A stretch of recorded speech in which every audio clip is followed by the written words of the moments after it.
macanazo en la cabeza. Ok. Resulta que Phineas Gage, era lógico de pensar, si no hubiera historia, sobrevivió a la lesión que dijimos, que implicaba básicamente la destrucción de la mayor parte de la corteza prefrontal izquierdo adelante de las vías motoras. Bueno, como era de esperarse, la cosa no fue tan sencilla. Gage estuvo sangrando varios días con una lesión del seno, se infectó, hizo un absceso cerebral que terminó de dañar el lóbulo frontal. De hecho, Harlow, que era el médico que lo trataba, hizo una incisión y le drenó una buena cantidad de pus de adentro del lóbulo frontal. Bueno, al final Gage se recuperó y a las 3 semanas ya estaba lo suficientemente bien para andar caminando por ahí, a pesar de una lesión cerebral devastadora. Este señor, pues, no, a pesar de la enorme destrucción del lóbulo frontal que había, andaba funcionando razonablemente bien, o al menos eso parecía. Pero la gente que lo conocía empezó a darse cuenta que no había quedado igual. Y en particular lo que se notaba era el cambio de la personalidad. ¿Te acordás lo que habíamos dicho? Que ella era una persona metódica, organizada, controlada, que planificaba todo bien y que de hecho tenía un trabajo donde no planificar las cosas era un desastre garantizado. Pues había cambiado completamente la personalidad.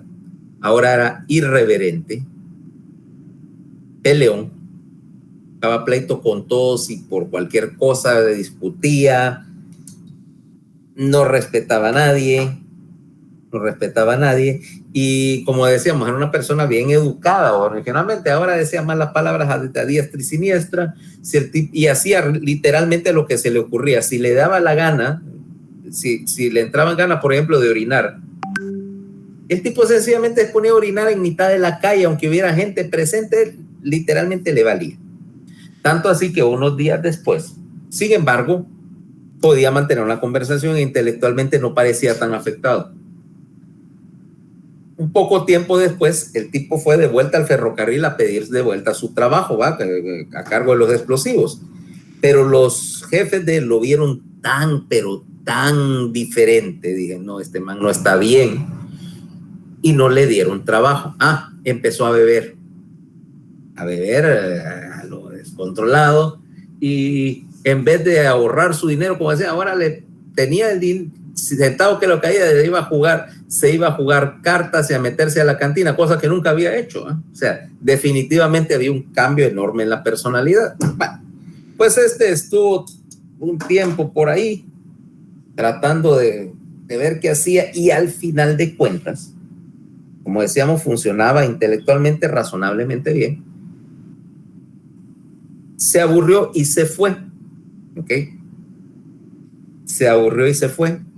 Entonces se fue para Chile. ¿Okay? En Chile, este Gage puso una empresa cuyo trabajo era una línea de diligencias. Su trabajo era llevar, en particular, en Chile se acuñaba moneda de plata, en la Casa de la Moneda quedaba en algún lugar, creo que en Santiago de Chile, algún lugar así, y tenían que llevar la moneda ya hecha para exportar, no sé dónde la enviaban, al puerto de Valparaíso en diligencia. O sea que era el equivalente como ahora estos carros blindados que cargan del dinero de los bancos, ¿va? Lo cual implicaba que tenía que tener algún nivel de funcionamiento intelectual. Por eso era un trabajo delicado y peligroso, porque en aquel tiempo toda esa parte de Chile todavía era territorio de los indios mapuche, y los mapuches no eran menos peligrosos que los apaches o los comanches o los sioux, eran igual de problema, y había asaltantes y todo. O sea que para un trabajo de estos no era para un baboso. El tipo estuvo como 12 años casi en Chile con su empresa, pero había quedado con una secuela de de la lesión cerebral y que quedó con una epilepsia postraumática. Sumado al alcoholismo se empezó a deteriorar y entonces ya en 1860 él se regresa para Estados Unidos, ya bien enfermo, bien deteriorado, y se topó con uno de los dos médicos que lo habían tratado. Es que es la otra parte que faltaba. Harlow tenía un socio, otro médico joven, que se llamaba Jacob Bigelow. Bigelow y Harlow eran médicos, vaya, por decirlo así, en esa época en Estados Unidos cualquiera podía ser médico. O sea, literalmente la escuela de medicina solo duraba 2 años o algo así. Y había un montón, había cientos de facultades de medicina que hacían que la católica pareciera Harvard en comparación. Así. O sea, pero estos dos no eran graduados de Harvard y eran gente seria. Y tenían algo que no era común en 1800 y pico, que era que ellos llevaban la historia clínica, o sea, llevaban documentación de sus pacientes, escribían y llevaban registro de todo, cosa que iba a ser importante. Bueno, entonces Harlow y Bigelow en 1848 habían detallado toda la historia, los hallazgos, etcétera, o sea, un expediente del caso. Cuando regresa Phineas Gage a Estados Unidos, regresa a Boston, y Bigelow, que no era ningún baboso tampoco, había ascendido un poco en su posición. Ahora se dedicaba a la docencia. Para ser más específico, era el decano de la Facultad de Medicina de Harvard, nada menos, ¿ok? Y editor, entre otras cosas, el New England Journal of Medicine, que era una de las revistas, bueno, no era, es la revista médica más prestigiosa que hay de entre todas las miles que hay. Esa es el top de la revista. Si vos logras que te publiquen algo ahí, como quien dice, ya te ganaste la corona de que sos lo máximo, ¿eh? Porque ahí los grandes artículos están ahí, todavía se publica todas las semanas y es como que es lectura obligatoria para los internistas, ¿eh? Y en general para los médicos. O sea, hay 2 revistas médicas que yo creo que en algún momento vas a tener que leerlas, si no constantemente, pero esa y Lancet, que es la revista médica la revista médica inglesa, ¿va? Son las 2 grandes, son las 2 grandes revistas. Bueno, entonces Bigelow se encuentra otra vez con Phineas Gage, ya bien enfermo, ya muriéndose, ¿va? Y lo ve y, como te decía, Phineas Gage, que no estaba tan mal, o sea, estaba tan mal como parece la historia, como parecía decirte la historia, le dice a Bigelow, que por cierto también, entre otras cosas, fue uno de los inventores de la anestesiología, le dice que si le serviría de algo que él le donara su cuerpo a la escuela de medicina, pues para que lo estudiaran, a ver si podía ser útil para la ciencia después de todo lo que había pasado. Y Bigelow le dijo, por supuesto que sí, ¿verdad? Habían conservado los expedientes de hacía 12 años. Bueno, pues Phineas Gage se murió poco tiempo después. Entonces, Bigelow hizo la autopsia y encontró, describió el cerebro de Phineas Gage y describió las lesiones, hizo las ilustraciones y lo publicó.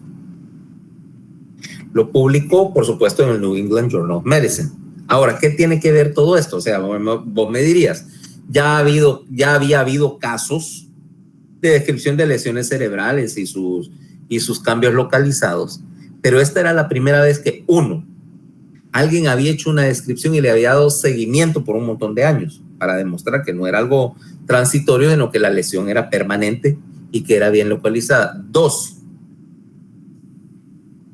que tenía, de hecho, el cráneo y el cerebro de Gage para demostrar que no era un invento.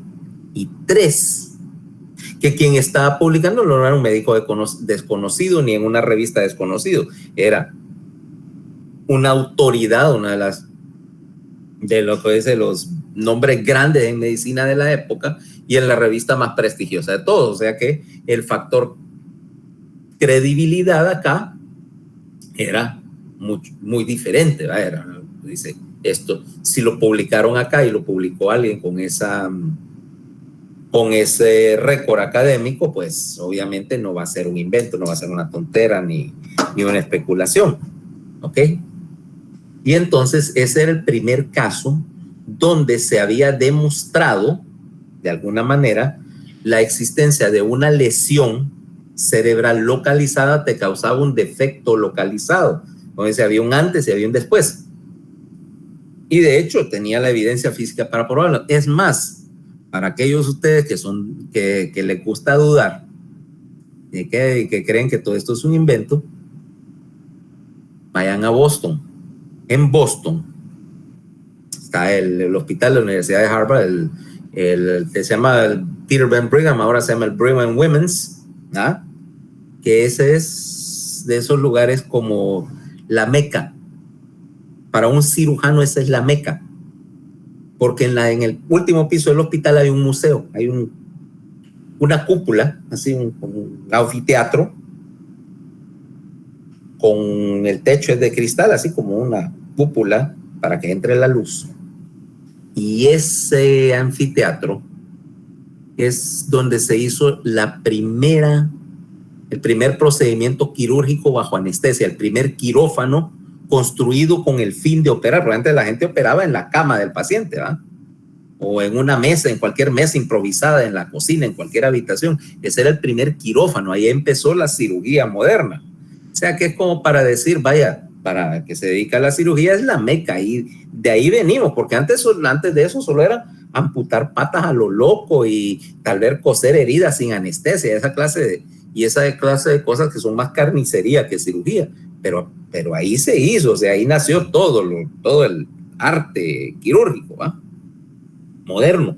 Entonces, por eso digo, y ahora, al lado, y es un museo ahí, la entrada es gratuita, tanto a eso como a lo que te voy a decir. Al lado hay un edificio pequeño que se llama el Museo Anatómico Warren, ¿ok?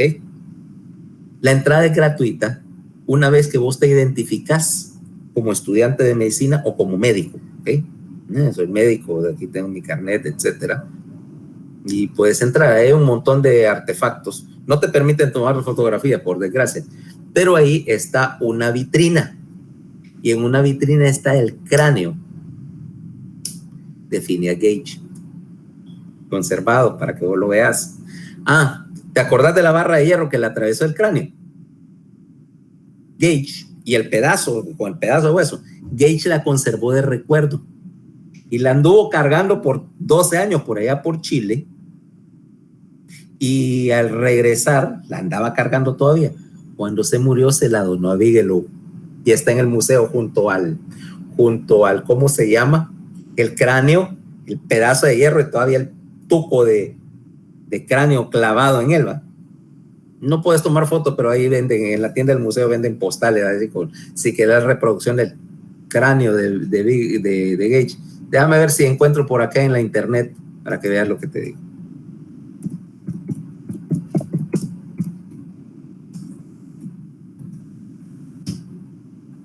A ver si lo tenemos. Sí, por allá va a aparecer en el. Está.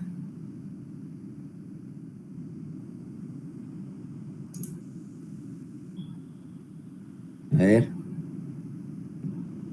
No. A ver si está por acá. Aquí está.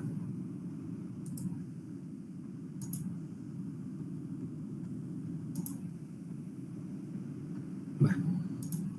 Para aquellos que quieren ver el coco de este señor,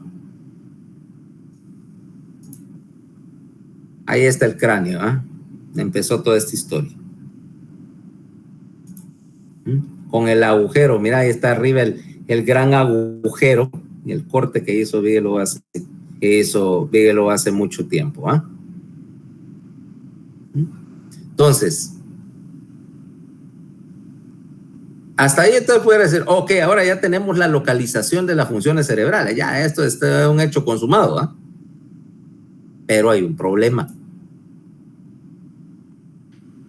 ¿Ya te diste cuenta de cuál era el problema si hablas de localización en el caso de Gage?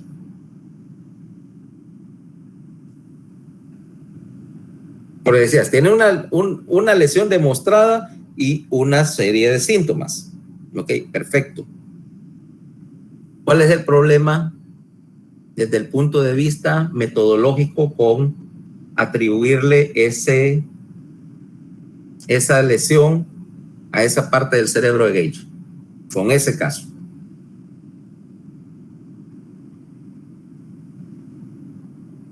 Bueno, el asunto es hacer el ejercicio lógico, ¿va? ¿Cuál es la falla ahí? ¿Por qué eso no es una demostración definitiva?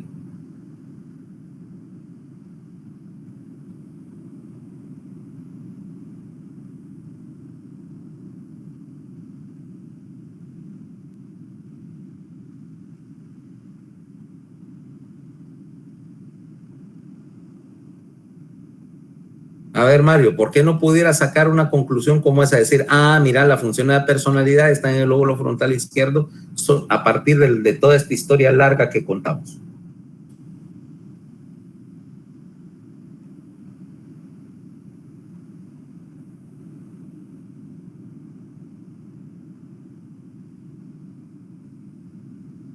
No sé, doctor.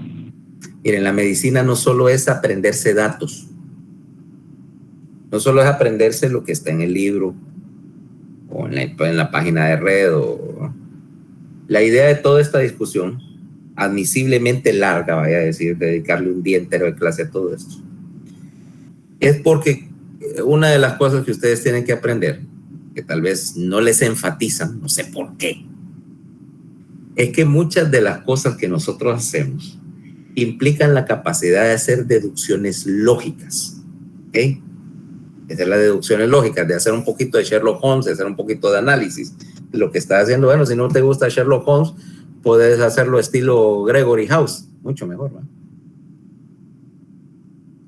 Y aquí hay una falla lógica, si quisieras hacer eso. El problema es que, si vos me argumentas, no, mira, la lesión en el lóbulo frontal izquierdo representa esos cambios de la personalidad, el autocontrol, la toma de decisiones y todo esto, estaban afectados porque yo te diría, no, estaban afectados en Phineas Gage, pero no me has demostrado que ahí está, por ejemplo, en Daniel Rodríguez, porque pudiera estar en el otro lado del cerebro.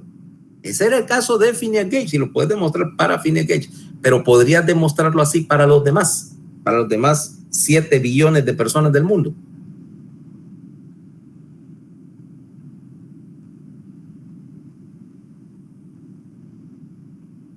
No va.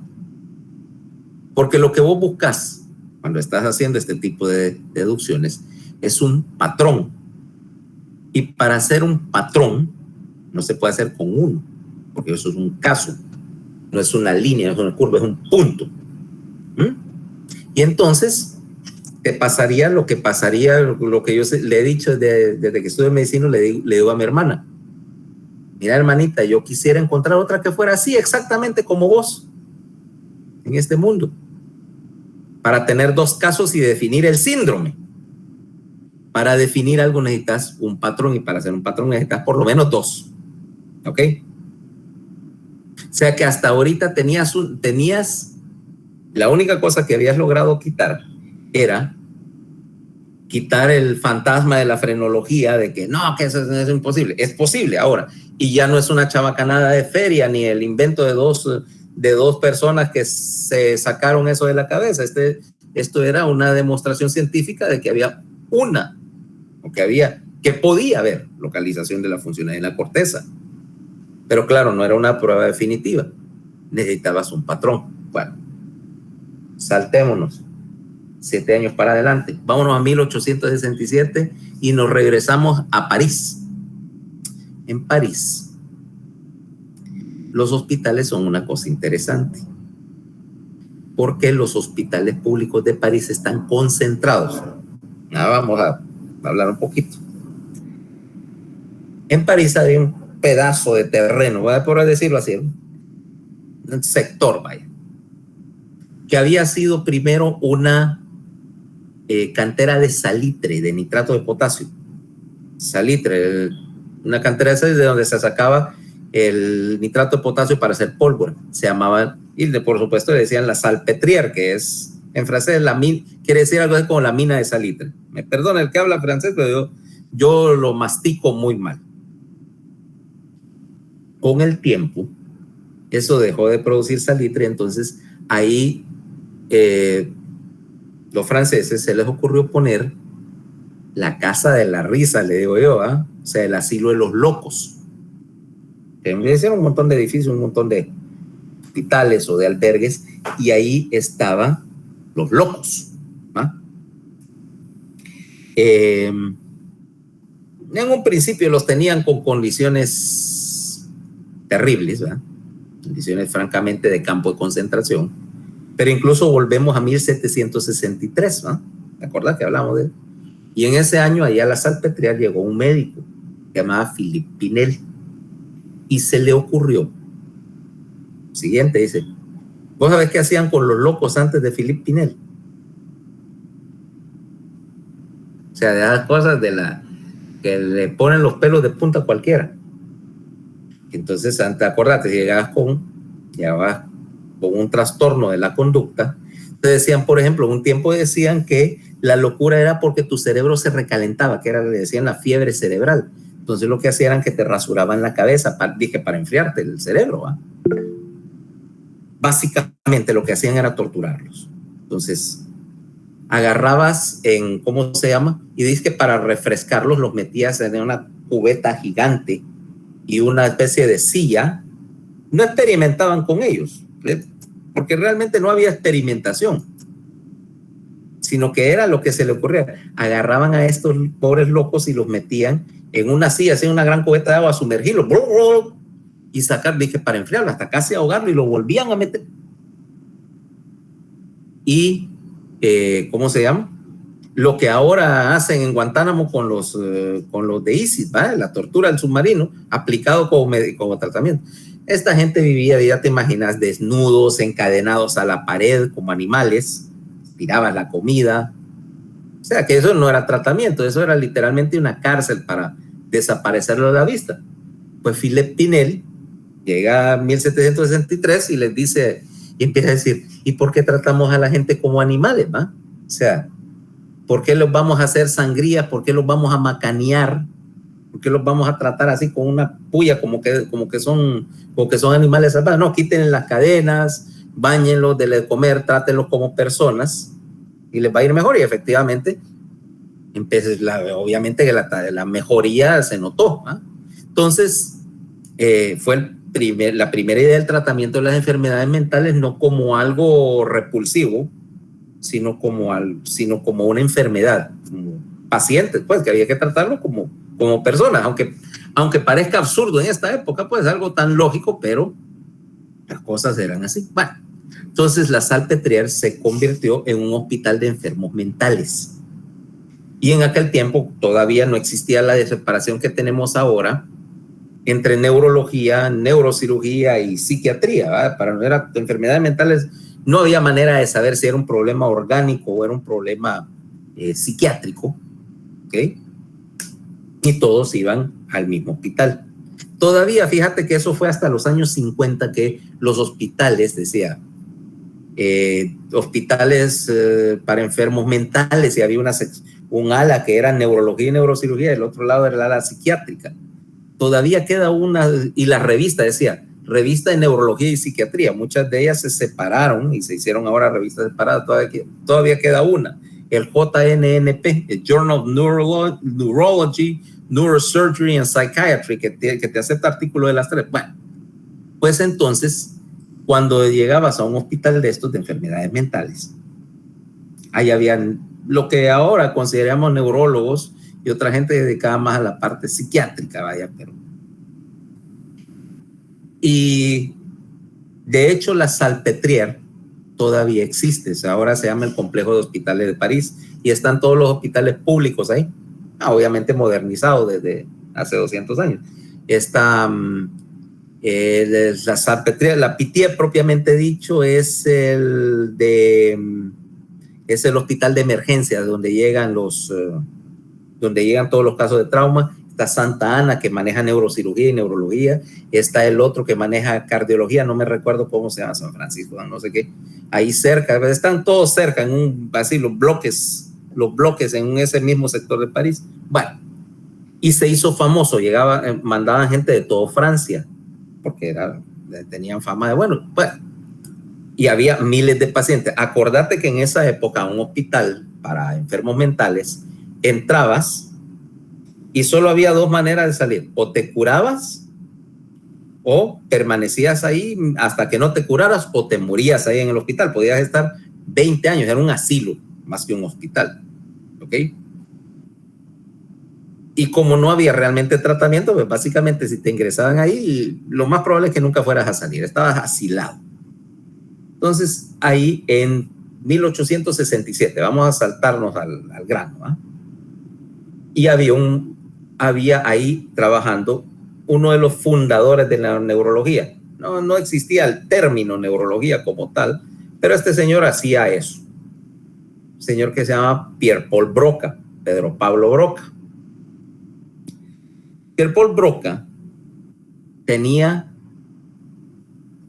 cualquier cantidad de pacientes ahí, ¿okay? Y él era un médico ya de la nueva escuela científica y empezaba a ver estos pacientes. La mayoría realmente no mostraban cambios, porque si no estabas tratando su problema de base, o si tenías un trastorno psiquiátrico que en aquel tiempo no tenía tratamiento, básicamente estaban ahí asilados hasta que o se curaban de milagro o ahí permanecían.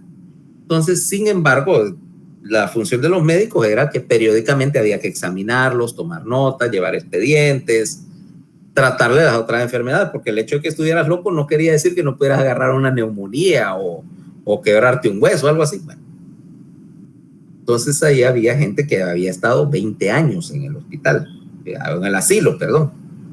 Entre ellos, 1867, invierno de 1867, a Broca le llevan a un señor, un paciente que llevaba muchos años ahí. Este paciente era de apellido Le Borgne, ¿ok? Monsieur Le Borgne. Le Borgne había sido carpintero y un día así de buenas a primeras amaneció mudo, perdió el habla y lo metieron a la salpetría, ¿verdad? Lo metieron a la salpetría porque era lo que se hacía con enfermos crónicos. Entonces Le Borgne, a pesar de que no podía hablar ni escribir, no sé si era iletrado o no, pero no podía escribir ni hablar. Sin embargo, era el único defecto que tenía. Él tenía completo uso de sus brazos y piernas, usaba las manos, tenía su autocuidado, o sea, él se alimentaba, se vestía, se bañaba, cambiaba solo, entendía lo que se le decía y respondía a señas, porque había perdido el habla, excepto que solo podía pronunciar una sílaba. La sílaba era ta. Entonces, cada vez que decía tal cosa, el señor Le Borgne, ta. Y tenía que hacerse explicar por señas, porque se daba cuenta que eso no significa nada. Ta, ta. Tanto así que de apodo, en la Salpêtrière, llevaba tantos años, le decían ta. Bueno, pues Le Borgne no lo llevaron porque estaba mudo donde Broca. Lo llevaron porque era un viejito, tenía una neumonía. Y en aquel tiempo tener una neumonía en invierno y era viejito, generalmente eso era fatal. Bueno, pues lo ve, Broca lo examina y él eran los creyentes en esta teoría de la localización de las funciones, ¿no? Okay. Perfecto, y lo examina y se da cuenta y dice, este señor solo le falla una cosa, ¿va? Un punto. Quiere decir que tiene que tener una lesión bien localizada, porque todo el resto del cerebro aparentemente funciona, tiene que estar en un punto. No sabemos cuál, pero ahora el problema era tratarle a la neumonía. Total que empiezan a tratar la neumonía sin éxito, bueno, no existían los antibióticos y eventualmente Le Borgne se murió de su neumonía. Entonces viene Broca y no, como dicen, no tardó tiempo en decir, bueno, si mi teoría es correcta, este señor tiene un defecto localizado en algún punto del cerebro específicamente de la corteza, y ese defecto representa la causa de los síntomas. Ok, bueno, le hacen la autopsia a Le Borgne. Y entonces, si este es el hemisferio izquierdo de ese señor, surco central,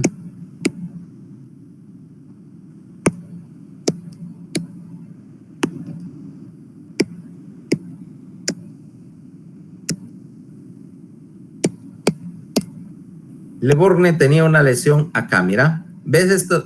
Este triangulito, ese pliegue, eso es lo que llaman la porción triangular de la circunvolución frontal inferior, o sea, F3, porción triangular, y esta otra partecita más atrás se llama la porción opercular, en el lado izquierdo. Y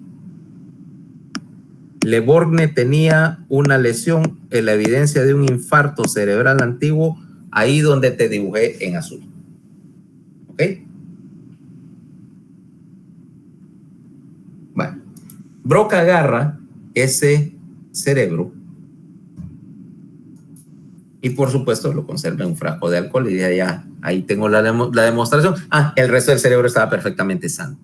O sea que Broca podía decir, tiene una lesión y un defecto. Uno y uno son dos. Ahora, vos me podrías alegar lo mismo que alegábamos con Gage. ¿No será que ahí está la lesión de Le Borgne y que ahí estaba el componente del habla de Le Borgne? Pero puede que en Broca estaba en el otro lado del cerebro. La misma discusión. ¿Cuál era la salida de ese impasse? ¿Cuál era la salida de ese impasse?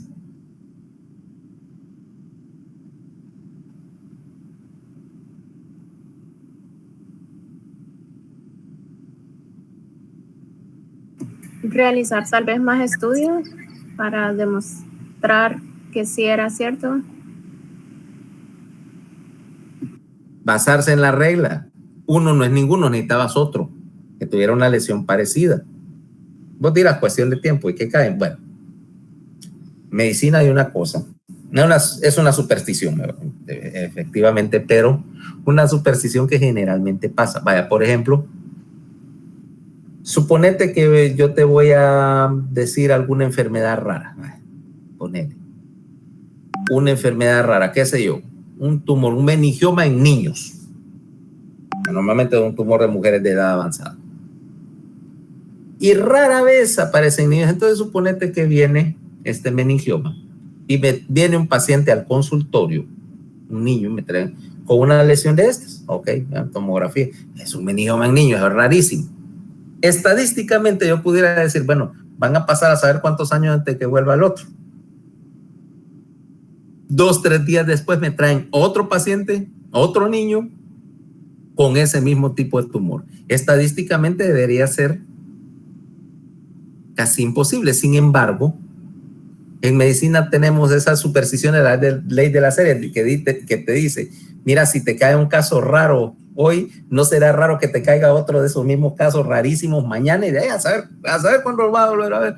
Pero de repente las como que se agrupan.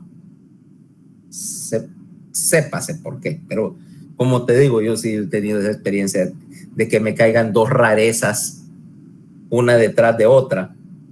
¿Por qué? Y ya ha pasado años, han pasado no sé cuántos años antes que viera la última y de repente están con que caía el bultito. Sepa Dios por qué.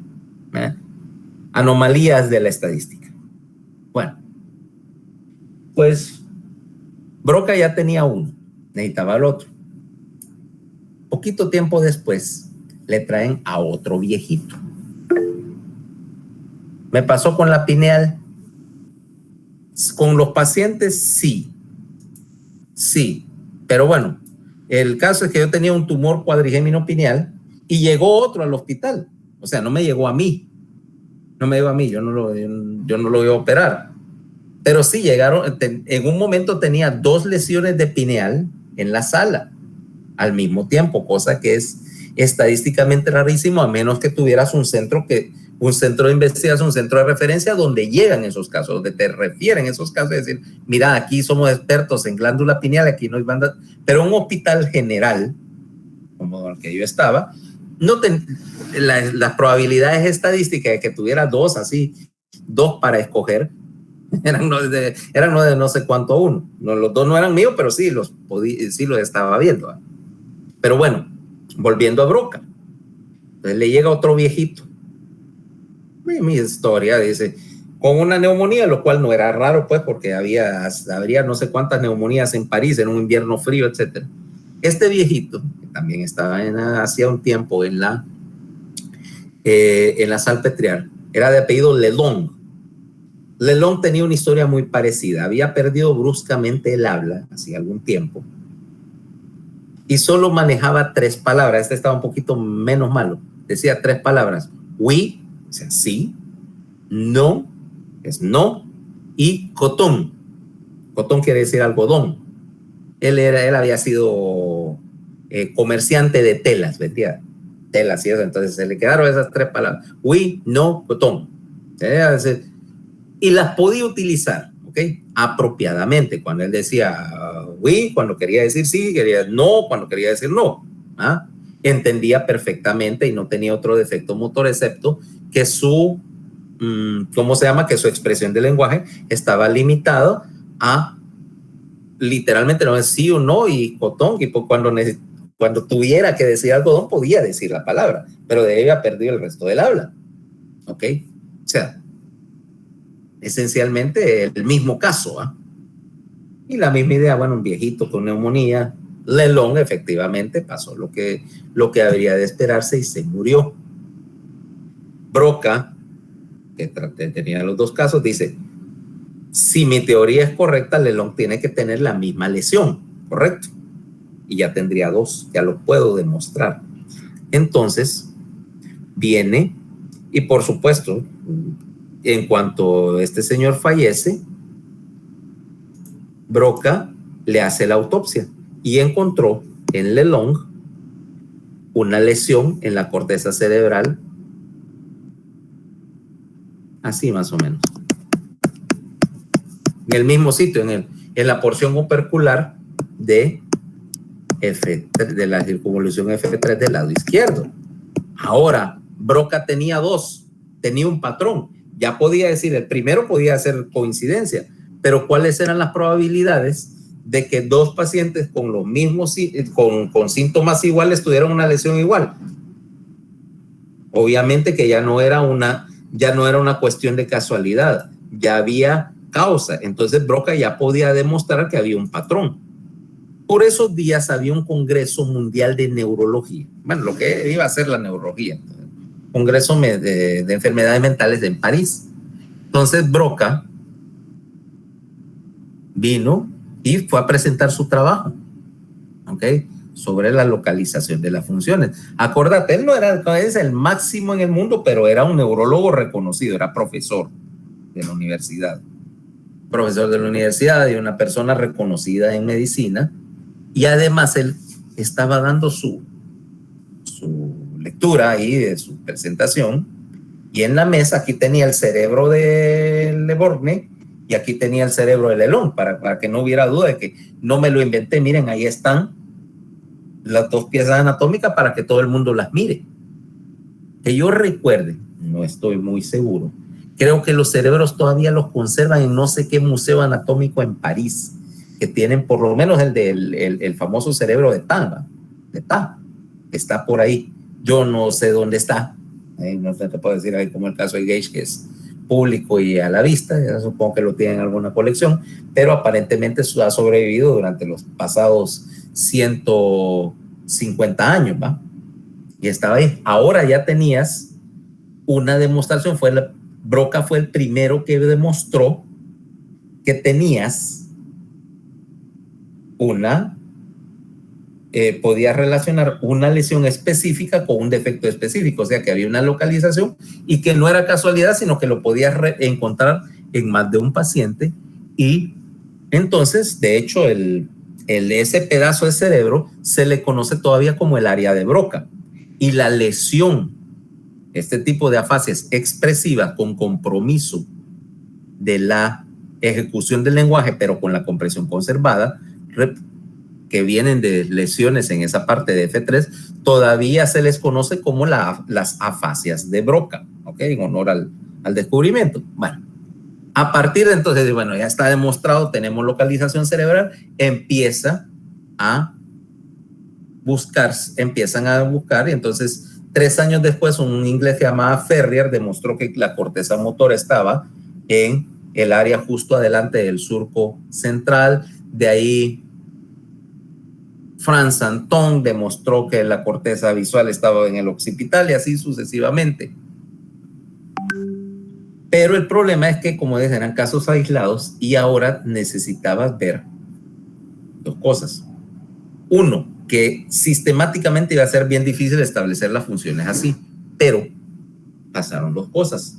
Primero, vamos a adelantarnos un poquito, y para principios del siglo XX ya se tenía una idea, ya estaba establecido como concepto la localización de las funciones. Lo que pasaba es que faltaba hacer el mapa de las funciones.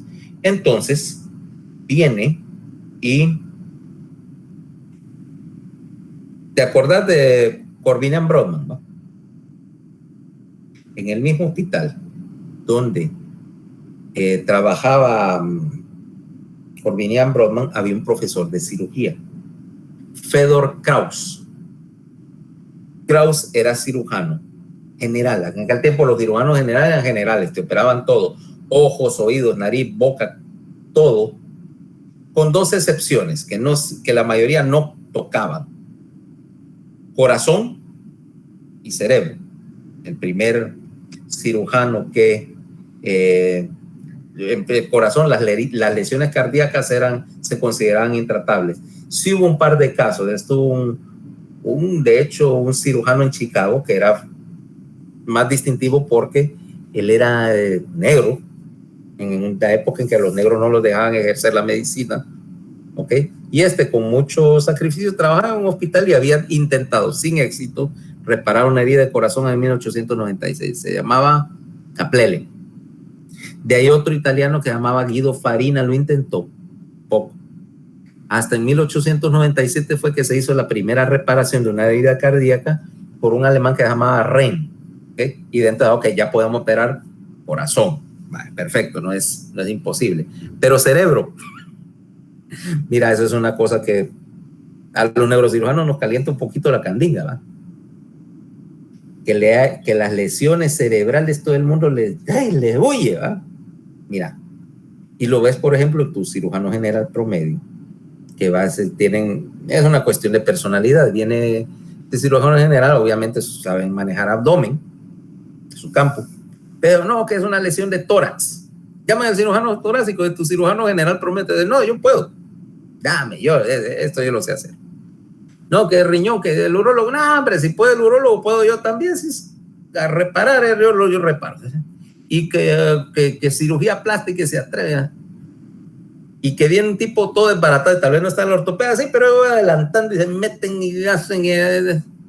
Ahora, ya con un rayoncito de medio centímetro en la cabeza, no, llamen a neurocirugía. Puta, compadre. Esto no es del otro mundo. Pero bueno, así era. Theodor Kraus era de las excepciones. Él no creía que el cerebro fuera inoperable. Es más, empezó a hacer en aquel tiempo, aparte de levantar fracturas y hacer toda esa clase de cosas, él empezó a operar cirugía para la epilepsia. En aquel tiempo no existían medicamentos para la epilepsia. El único que existía en 1904, que es el año de nuestra historia, eran los bromuros, ¿okay? Bromuro de sodio, bromuro de litio, que son sales inorgánicas, son estabilizadores de la actividad. ¿Cómo se llama?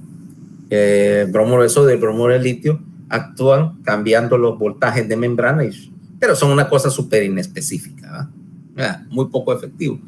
Pero él empezó a ver pacientes con lesiones corticales. Vaya, por ejemplo, venía alguien y había recibido un balazo en la cabeza y tal vez tenía un fragmento de la bala, un fragmento del hueso ahí metido contra la corteza, clavado en la corteza, y eso le provocaba convulsiones. O tenía alguna cicatriz, vaya, de cualquier cosa, una infección, de lo que fuera, en la corteza, y eso actuaba como el foco epiléptico. Entonces, este señor Krauss empezó a hacer cirugía, una craneotomía a su manera, exploraba, o sea, literalmente destapaba la cabeza, porque no existía muchas formas de localización. Los neurólogos lo ayudaban con un poco de topografía, de localización, pero tenía que abrir y empezar a buscar, y de repente encontraba una cicatriz o un quiste o algo así, lo sacaba con la intención de que si ese era el foco epiléptico. No existía la encefalografía tampoco para saber si era o no, pero él empezaba a sacarlo, empezó a acumular casos. Y cuando empezó a operar aquí en el área de la franja motora, que ya Ferrier la había definido, que por ahí estaba, y él empezó a trabajar, por suerte, como alemán.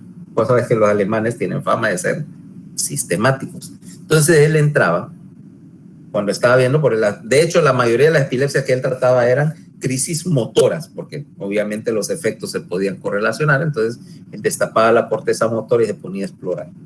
Agarraba ¿cómo se llama? Agarraba un electrodo, un estimulador, llevaba, fíjate bien, un dibujante al quirófano.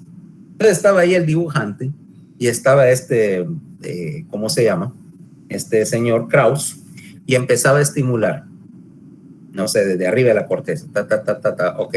En este punto, la estimulación me da, qué sé yo, extensión de la pierna, más arriba o más abajo, contracción de los músculos del tronco, acá, más abajo, ok, el bíceps, acá, el tríceps, por acá, quinto dedo, aquí, los flexores de la mano, y le iba diciendo al ilustrador, mira, poneme aquí, marcame en tu mapa, marcame acá, acá, tal parte, aquí, los músculos faciales, moverse la cara y parpadeo, y hacer un dibujo, una topografía de la franja motora. Mira, aquí está la extensión, punto por punto, y lo hacía en todos los pacientes, era sistemático. Como te dije, era bueno de ser alemán. ¿Qué hubiera pasado si Krauss fuera hondureño? ¿Te puedes imaginar?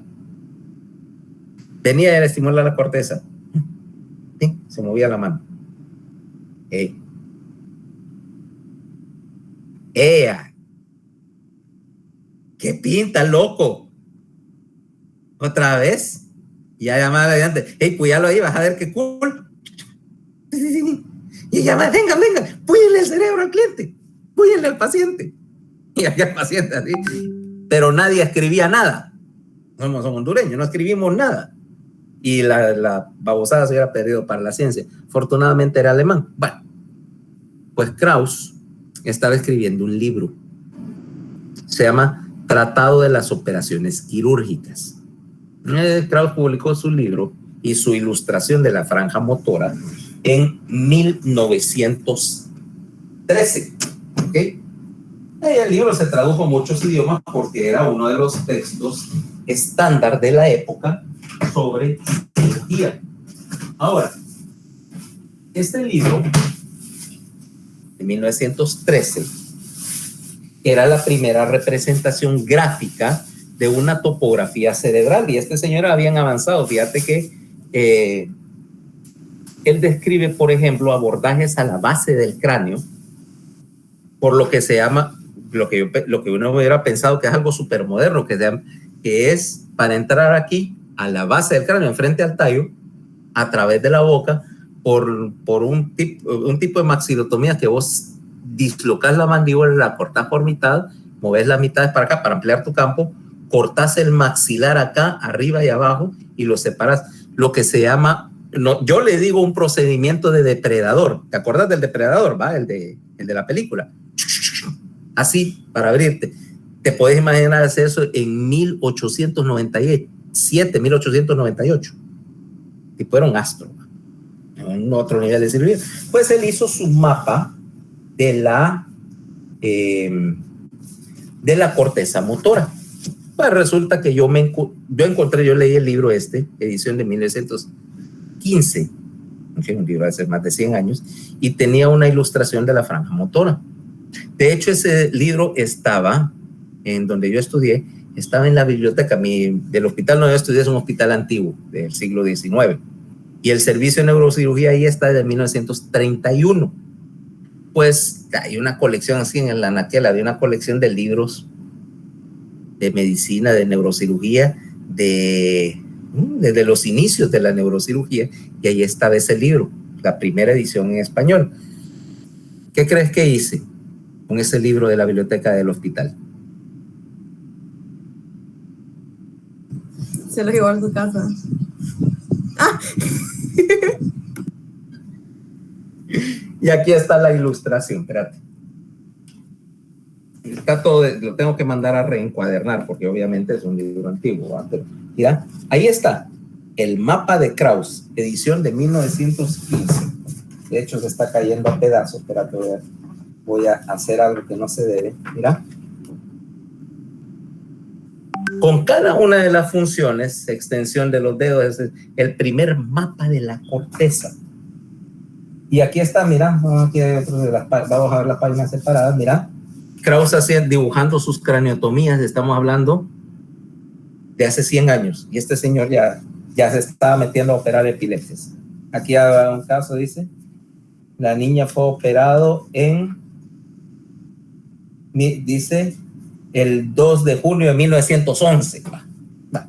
Pues entonces, Krauss ya tenía una idea de que la localización no solamente representaba la presencia de una función con un área, sino que fue la primera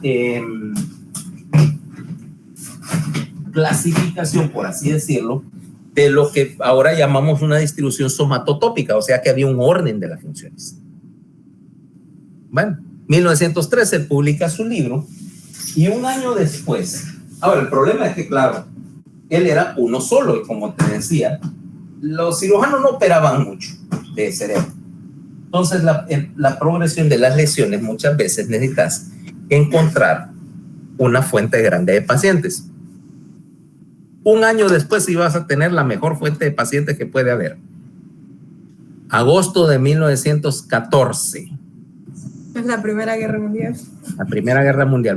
No me voy a meter en la historia, vaya que mataron al archiduque, y entonces Austria-Hungría, el hijo del emperador de Austria-Hungría, lo matan en Sarajevo, que ahora es la capital de Bosnia. ¿Ok? De Bosnia, sí. Entonces, por un nacionalista serbio era un país independiente en esa época, vienen entonces los bosnios, le exigen a Serbia que les entreguen a personas. El emperador de Austria-Hungría, por supuesto, empieza a pelear, le declara la guerra a Serbia. Serbia era aliada de Francia, Francia le declara la guerra a Austria-Hungría, Alemania le declara la guerra a Francia porque se había peleado con su aliado Austria-Hungría, y se armó el molote, vaya. Ya sabes el resto de la historia. Una guerra bien pendeja, no hay ninguna inteligente del todo, pero esa era probablemente, en términos de pendejada, la más grande que podías hacer. ¿Ok? Y una guerra desde el punto de vista militar de lo más tonto, ¿vale? Todo el mundo en una trinchera, tirándose ahí de cañonazos de un lado a otro, pero nada se movía. Solo que había una diferencia para nuestro interés, y era lo que te pasaba si a vos te metían una herida en la guerra. En tiempos de los egipcios, ellos trataban heridas de guerra, fracturas, heridas y todo esto, pero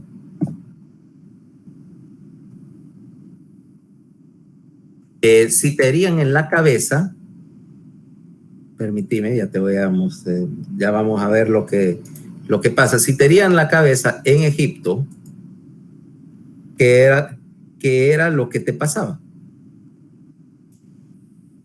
Entonces aquí tenemos un ejemplo. Les presento al faraón Sekenenre, ¿ok? De la 17ª dinastía. ¿Te das cuenta? Mira, el hecho de que este señor se murió por sonriente. Tiene 3 sonrisas extra en la frente, ¿va? Hechas con una, aparentemente, hacha de guerra. Si te metían 3 cuerazos con un hacha, terminabas como Sequenenre, ¿va? En tiempos de los romanos, tenías una lesión de la cabeza, ¿qué pasaba? En tiempos de Hipócrates, ¿qué pasaba? Habían pasado 1000 años. ¿Qué pasaba?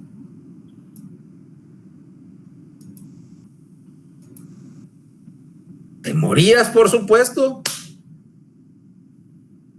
En la Edad Media. En la Edad Media, en la época de los pendejos enlatados, que pronto íbamos a Rezaban para que se recuperara. Con suerte, ¿va? O intentabas, pero eso era, generalmente era irreversible. En la época de la Edad Media, oh, perfecto, te vamos a enlatar para ver si eso te ayuda. Tampoco te ayuda. La armadura te previene contra una espada, pero no contra mucho más, contra una masa, contra una piedra, pero contra una flecha. ¿Te protegerá una armadura contra una flecha? Depende de en dónde disparen, doctor. Depende de la flecha también. Hay un tipo, vos estás acostumbrado que las flechas tienen estas puntas así, ¿va? Esa es una flecha triangular, es para agarrar a alguien que no está blindado. Pero si tenés armadura, hay una flecha que termina en una punta así como de aguja, ¿ok? Que es hecha precisamente para atravesar armadura o armadura de malla. A veces armadura flexible, que es un montón de anillitos. Una flecha de estas es hecha para eso. De hecho, es munición perforante de blindaje. No la usas con un arco, la usas con una ballesta. Es cortita, si es un perno de ballesta, se llama. Es cortita. Vos cargas una ballesta y ¡pum! Con una de esas cosas le atravesas la cabeza a alguien, ¿ok? Por eso es que las ballestas eran prohibidas en la Edad Media, que consideraban armas ilegales. ¿Ah? ¿Por qué? Mira, un caballero de estos en armadura era un noble, costaba una estupidez de dinero. Esa armadura eran hechas a la medida, eran una cosa cara, más el costo de tener 2 caballos, porque tenías uno y uno de reserva, más el escudero, más la comida y el sueldo del escudero que te andaba cargando los bultos, más todo lo demás, era caro. Entonces, y tomaba años aprender a montar con una de esas cosas, era una especialidad. Ahora, imagínate que cualquier campesino con una ballesta, yo le doy una ballesta y una de estas cosas, y adiós, caballero en armadura. La ballesta era el AK-47 de su época. ¿Nunca has oído nunca viste esa película El Señor de la Guerra con Nicolas Cage? ¿Nunca la has visto? Que hablan del AK-47, dice, es tan fácil de utilizar que hasta un niño puede usarla, y lo usan, ¿va? De hecho, o sea, necesitas 3 neuronas para operar eso, y 3 neuronas también para agarrar una de estas cosas, agarrar una de estas, ¡pum! O sea que una lesión en la cabeza en la Edad Media no te salvaba la armadura. Y si te atravesaban el coco con una de esas cosas, estaba azul. Descartarlo. Andate a la época de la guerra de independencia americana. ¿Ya? ¿Viste? Hay otra película, hay un montón de películas. ¿Cómo se llama? Queda con Mel Gibson. El Patriota, creo que se llama. ¿La viste? Sí. Ok.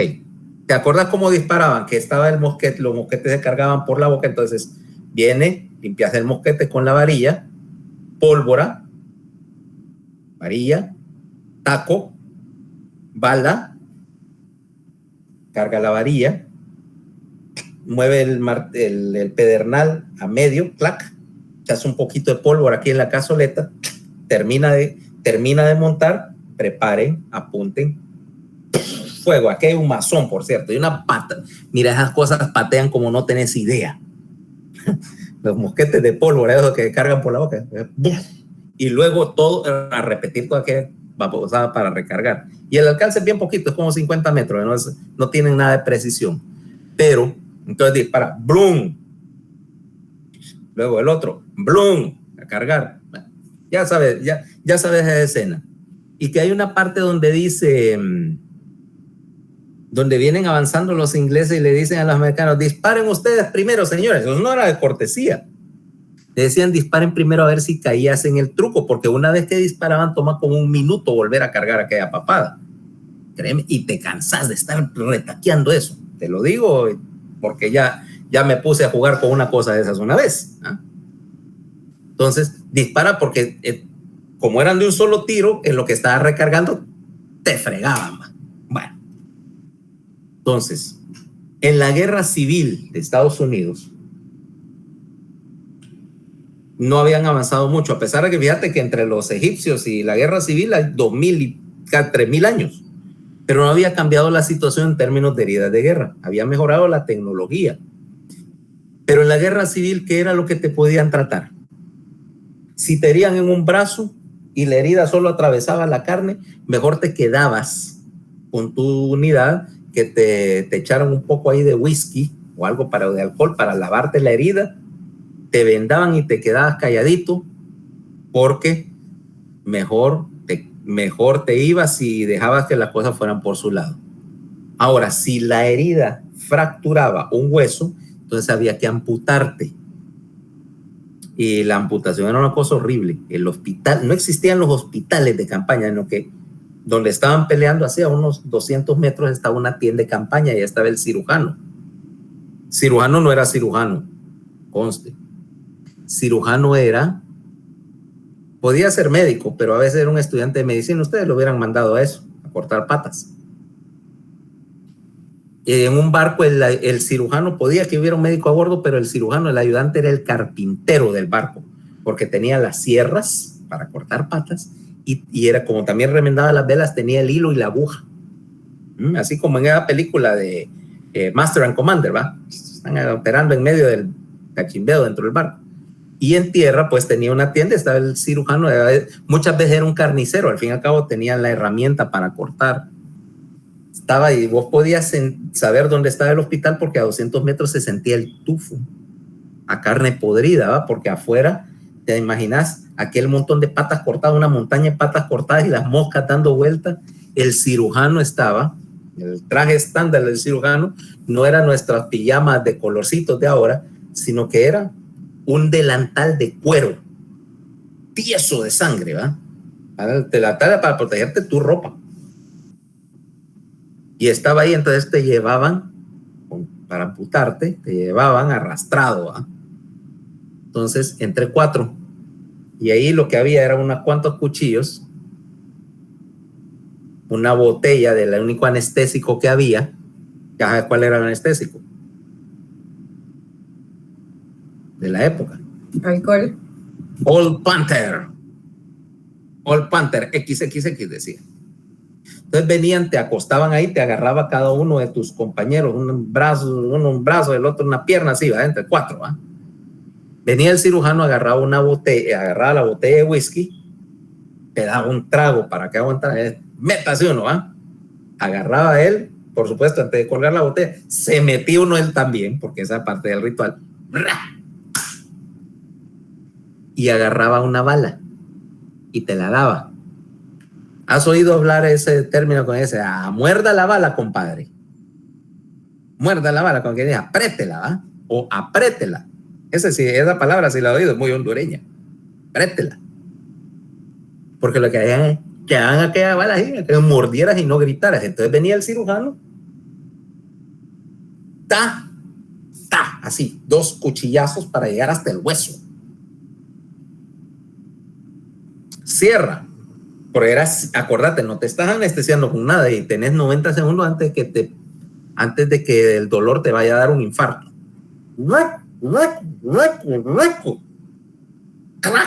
¡Pum! El brazo, la pierna, la montaña de piernas que estaba allá afuera, agarrabas la bala, echabas la pólvora, ¡buf! para que el fogonazo cauterizara todo, te vendaban y para afuera. Tiempo total 90 segundos. Y eso era todo lo que se podía hacer. Ahora, una herida en el tórax no se podía operar, no existía la cirugía como tal. Podías drenar al dedo. Una herida intraabdominal, te morías. Una herida en la cabeza, te morías. Estamos hablando de 1865, ¿va? Entonces ahí no había sobrevivientes de las lesiones cerebrales. Uno que otro, pero era casualidad. Que la bala había pasado rozando y el tipo había tenido no sé qué suerte y no le habían hecho nada o lo habían llevado a tratar a otro lugar, pero no existían los hospitales. Ahora, ¿qué pasa con la Primera Guerra Mundial de 1914? ¿Qué había de diferente? Ya existía la medicina. En primer lugar, si te herían una trinchera, una cosa de esas, te iban a llevar en ambulancia al hospital. Y la ambulancia, bueno, era modelo 1914, de esos carritos de la época, ¿va? Pero no era una carreta de caballos, ni era que te iban a llevar tus compañeros así chineados en una hamaca. Y estaba la trinchera, que eran varias, estaba la trinchera donde estabas peleando y había una línea, varias líneas de trincheras, y la última era la estación de auxilio, ¿va? Ahí estaba la ambulancia parqueada. Te agarraban, te metían en la ambulancia, sería antigua, pero era un carro ya, pues, y te llevaban al hospital que estaba cerca. Ahí en ese hospital que estaba cerca había un médico, y entonces te clasificaba, te hacía el triaje, decía, bueno, lesiones de huesos y fracturas al hospital de ortopedia, lesiones de abdomen y todo, aquí, a operarse si es necesario, que al hospital general, lesiones de cabeza al hospital de heridas de cabeza y cuello, un hospital de neurocirugía. Ahora, mira dónde viene la historia. ¿Cómo era un hospital de neurocirugía en 1918? En primer lugar, ya existía tal especialidad. Entonces venías, digo, cuando querías hacer un hospital de campaña portátil, entonces venías y era Europa y entonces agarrabas un castillo, un hotel, un edificio grande y dices, bueno, confisquenme este y vamos a convertirlo en hospital. Quirófano, ya existía la esterilidad de quirófano, existía la anestesia y más importante, existía gente que te podía operar la cabeza. Y rayos X. Entonces venía, por ejemplo, y en cada país, o en una guerra mundial, los cirujanos que estaban a cargo de estos hospitales no eran improvisados, no eran carniceros ni estudiantes de medicina. En el hospital del lado de los americanos que coordinaba y organizaba esto era nada menos que Harvey Cushing, el creador de la neurocirugía moderna, toda la neurocirugía como la practicamos ahora viene desarrollada a partir de lo que él descubrió. Y él era el jefe del servicio de neurocirugía precisamente de la Universidad de Harvard en el Peter Ben Brigham. No, perdón, en el General de Massachusetts, corrijo, en el General de Massachusetts. Y en el General de Massachusetts, él era el tipo, mira, él era famoso en la historia por ser el tipo más perfeccionista, metido en rollos delicados y todo que había. El hospital ese era manejado de una manera increíblemente meticulosa y tiránica, ¿va? Ok, lo mandás a la guerra y vos crees que él iba a cambiar las cosas porque estuviera en medio de un campo de batalla. No, su hospital era manejado igual, en medio de Francia, ¿va? Y se llevó a su equipo de trabajo y todo para organizar. Ok, del lado inglés, ¿quién estaba manejando la neurocirugía?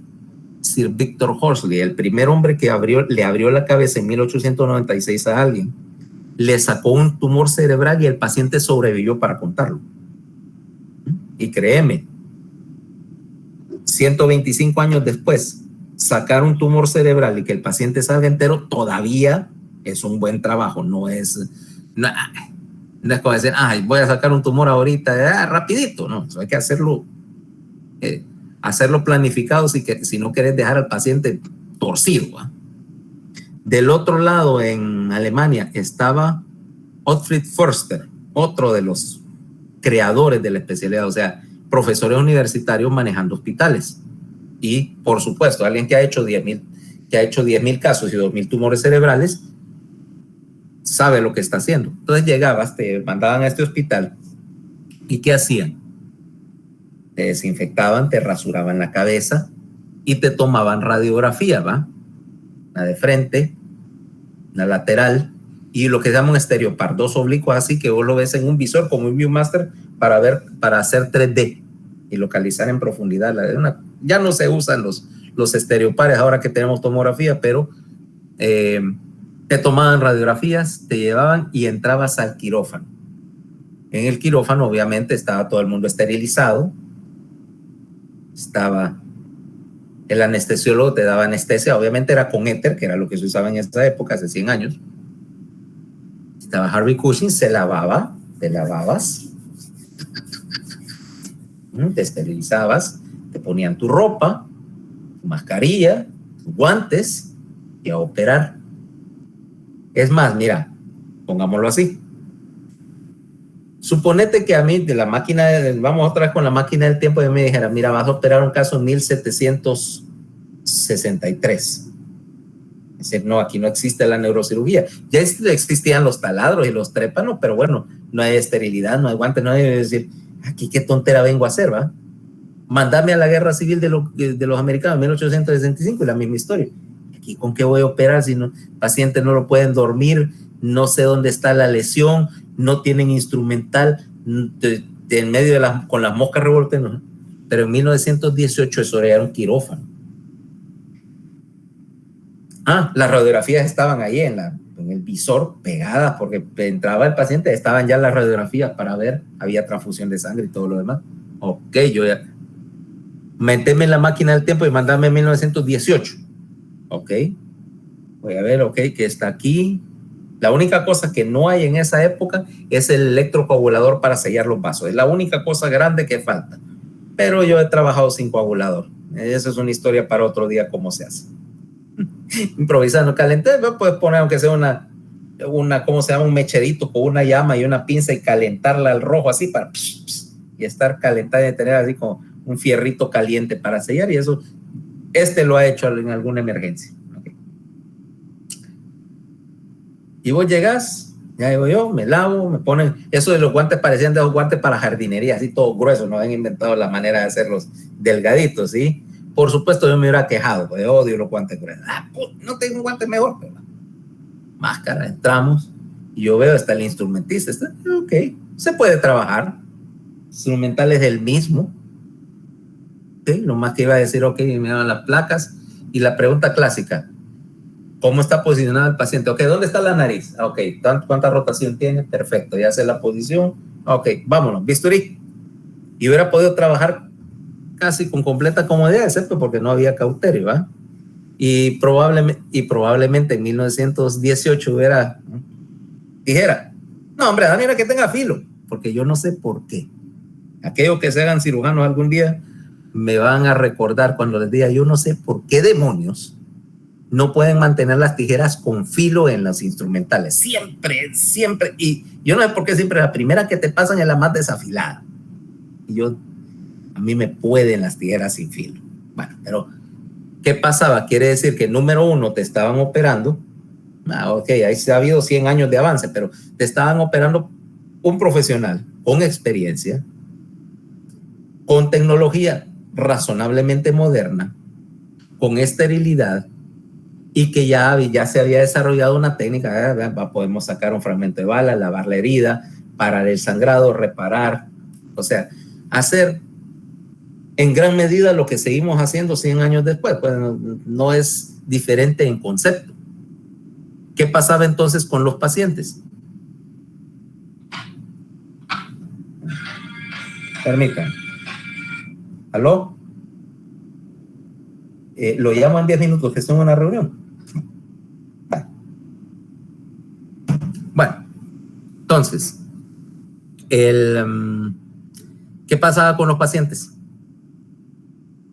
Tenían una probabilidad más alta de recuperarse. Sobrevivían, o sea, empezaba a sobrevivir. Quiere decir que después de la guerra había un montón de pacientes lesionados, recuperados de heridas de bala, con lesiones cerebrales, pero obviamente que habían dejado un defecto. Ahora, terminó la guerra y entonces tenía estos pacientes, era 1920, por ejemplo, y estos pacientes que la otra diferencia era atención que tenías después de eso, porque antes te herían, te cortaban la pata y bueno, vaya a ver qué hace, vaya en la estación de trenes, en las películas de la época de la guerra, se veía que hay un montón de heridos, vendados, lisiados de guerra, viendo cómo llegaban a su casa y que vieran qué hicieran, ¿va? Si podían trabajar, bueno, y si no, estaban condenados a vivir pidiendo en la calle. Pero después de la Primera Guerra Mundial empezaron las primeras cuestiones de asistencia a los veteranos, pues de que si a vos te habían herido peleando en la guerra, tenías un sistema de seguridad social y tenías el derecho a que te atendieran y siguieras en tratamiento médico por las lesiones que habías tenido. Entonces era 1920, ¿ah?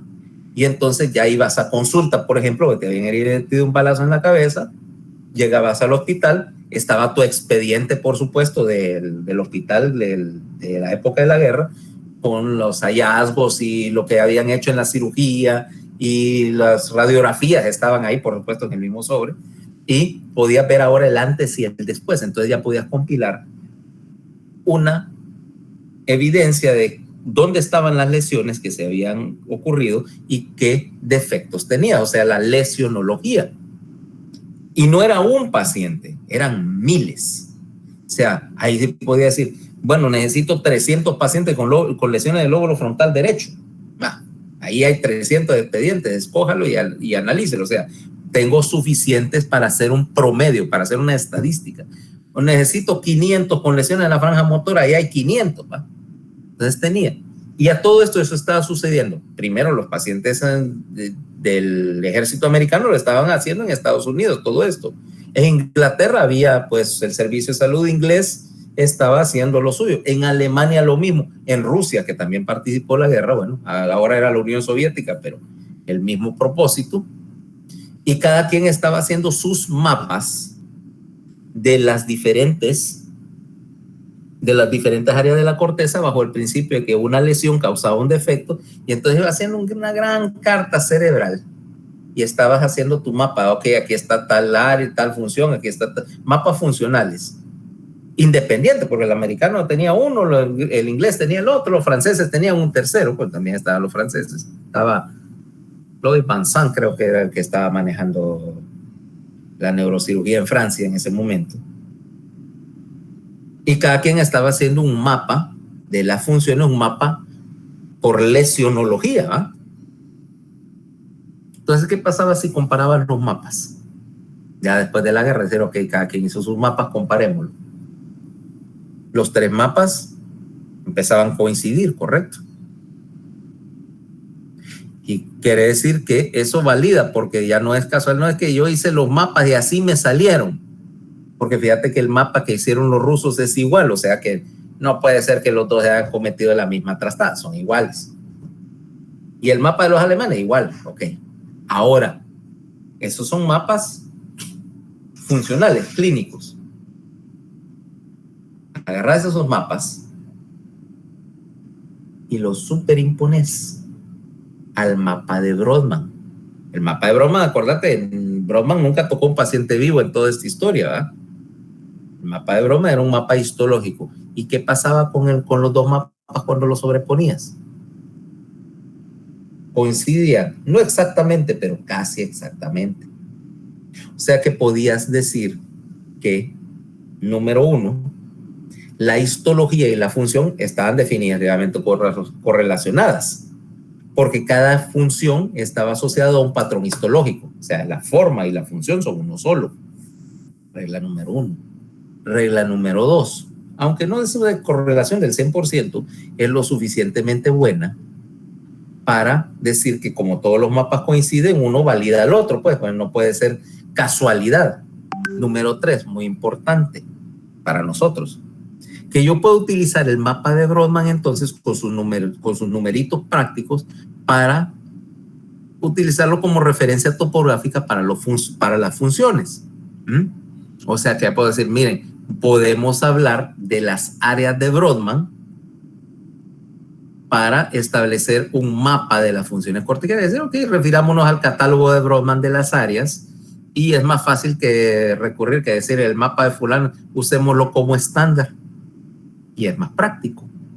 Entonces vamos a usar nosotros a valernos de ese principio y poner el mapa de Brodmann como referencia topográfica para las diferentes funciones del cerebro. Y ya con eso ya tenemos un establecimiento de la topografía mucho más sencillo. Entonces, a partir de mañana vamos con el, ¿cómo se llama?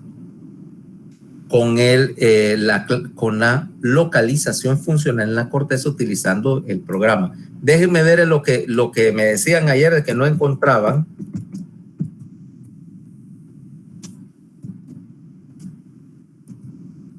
Voy a ver lo que ustedes dicen que no entra y les voy a mandar la página.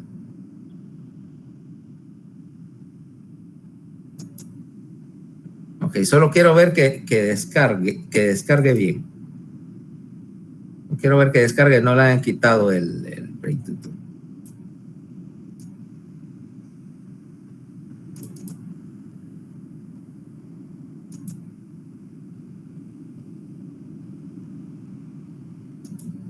Déjame ver.